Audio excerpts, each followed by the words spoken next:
সম্মানিত ভাই ও বন্ধুরা, আসসালামু আলাইকুম। আজ আপনাদের দেখাতে যাচ্ছি সিঁড়ির রড বান্ডিংয়ের কাজ। সিঁড়ির যে চতাল হয়ে থাকে সেটি দ্বিতীয় চতালটি রড বান্ডিংয়ের কাজ দেখাচ্ছি। তো এই রডগুলো নিয়ে কিন্তু সিঁড়ির এক একজন এক এক প্রকার রড বান্ডিং করে থাকে, মানে রড বেঁধে থাকে। এগুলো কেউ বা ইঞ্জিনিয়ারের প্ল্যান অনুসারে, কেউ বা নিজের ইচ্ছা অনুসারে। এটাকে কিন্তু কেচি সিঁড়ি বলা হয়। যে দেখাচ্ছে আপনাদের, এটা কিন্তু কেচি সিঁড়ি বলা হয়। তো কেচি সিঁড়ি মানে রডগুলো কেচিভাবে দেওয়া হয়। তো সেটি কিন্তু আপনাদের দেখাচ্ছি। আমরা হয়তো কাজ তেমন বুঝি না, মোটামুটি যতটুকু বুঝি ততটুকু বোঝানোর চেষ্টা করি। তো কেউ বা এটাকে ক্রেন সিঁড়ি বলে, কেউ বা কেচি সিঁড়ি দেয়। আরও একটি সিঁড়ি রয়েছে, সেটা ডাইরেক্ট রড দিয়ে থাকে, সেখানে ক্রেনও থাকে না, কেচিও থাকে না। তো ইঞ্জিনিয়ারের প্ল্যান অনুসারে যেভাবে করতে চায় সেটি কিন্তু করতে হবে। তবে ইঞ্জিনিয়ার ছাড়া কখনোই কোনো কাজ করা মোটেই ঠিক নয়। এই যে দেখতেছেন এখানে যে কাজগুলো আপনাদের প্রথম থেকে দেখিয়েছিলাম, এখন কিন্তু দেখাচ্ছি আপনাদের যে কেচিটা কোথা থেকে মারা হয়েছে। সেটি কিন্তু এই রড বাস দেওয়ার আগে কিন্তু আমি দেখিয়েছি, সেটাও কিন্তু আপনারা দেখছেন।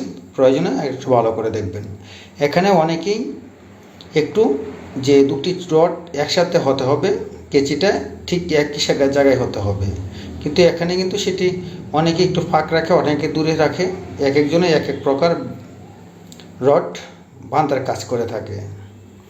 এই সিঁড়িটি কিন্তু L4 বাঁধা হচ্ছে।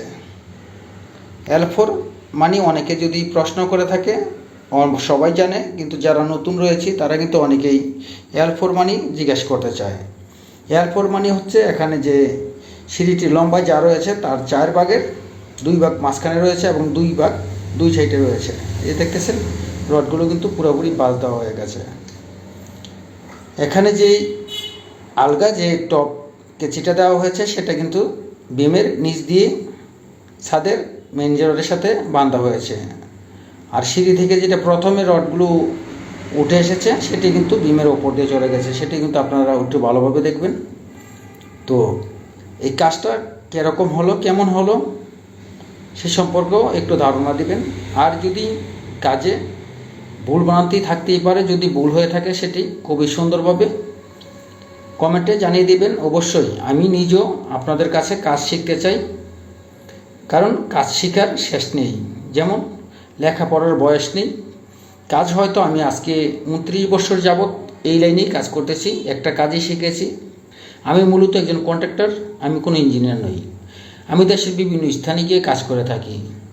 মূলত আমি রাউন্ড সিঁড়ির কাজগুলো, ফোর্সের যে ডিজাইন, সেই সব বিল্ডিংগুলো আমি বেশিরভাগ করে থাকি। তো যাই হোক, আজ এ পর্যন্তই। ভালো থাকবেন, সুস্থ থাকবেন। আল্লাহ হাফেজ।